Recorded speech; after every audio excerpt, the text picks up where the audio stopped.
शिले रट्टून पाऊस झाला होता त्याच्यामुळे आपलं काही भीत काही उतरलं नव्हतं कपाशीचं. मग सकाळीच कृषी सेवामध्ये आलो होतो आणि त्यांना म्हणलं द्या मग आता काय राशीची बॅग द्या एक, तिथे नेऊन सांगतो आता म्हणलं बिल केलं एकदम ओकेमध्ये. घराकडे निघालो, घरी निघालो आणि पाऊस चालू झाला. म्हणलं मग चला आता कुठे भिजा, आता मग मस्त की दुकानात थांबलो आहे का पाऊस उघडूस तर.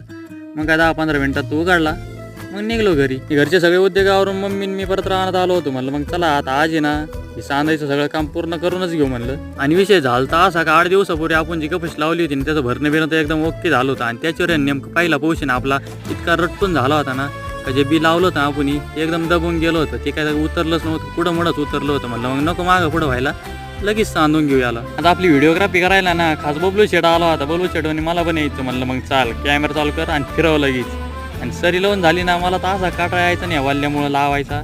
मग सरी संपली का या असं बैस पाणी खेळ या अशी उद्योग माहिती चालूच होती. आणि त्याच्यात मग आपल्या चॅनलचं पण नाव लिहून टाकलं. मग तेवढं फॉलो करा की आता आपल्या